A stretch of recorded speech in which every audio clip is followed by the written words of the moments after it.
This is a little video about how I added color now to my paper mache figures. So I did it super speedy so it wouldn't take too long, but you can see me coloring that figure with a crayon and using marker on the face. And then, because I like layering things, I think it's a good idea always, the more media the better, right?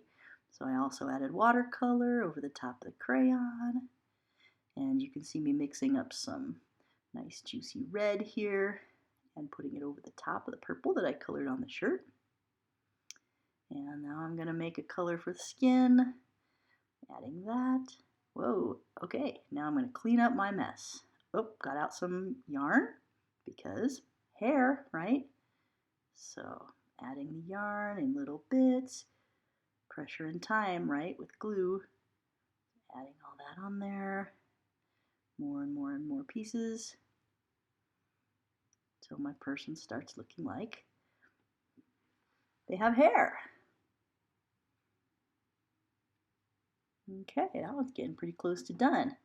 So I've got one last little clip here to show you me going kind of slow to show you how I'm using my, the handle of my paintbrush to mash those down in the hair.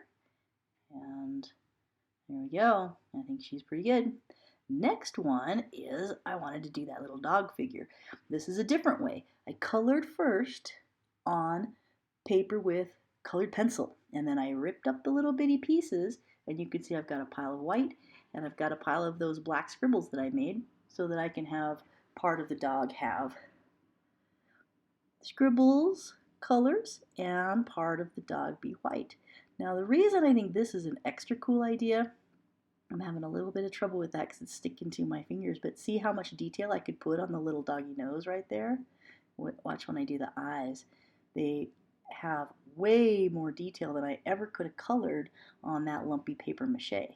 So that's kind of a neat idea. Also, like if you use marker or something like that, it might smear, but colored pencil handles the glue just fine and it doesn't go anywhere once you've colored it on there. So there I just rubbed a little bit of glue on there with my finger and I'm gluing down this really detailed eye.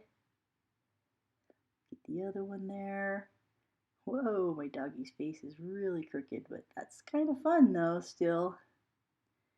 Oh, look at those eyes. Decided I wanted it in a different place. There we go.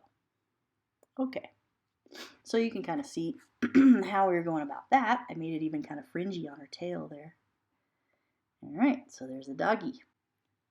Okay, after the doggy, I worked on this one, and I forgot to video it very much, so I took a photograph.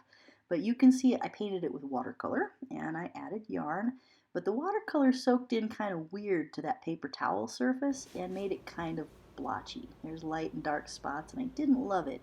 So I went back over it with marker and colored fur on it, again with layering, and I think that's a whole lot better.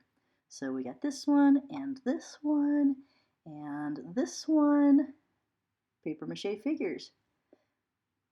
Wait, where did that one come from? Oh my gosh, it's a mystery.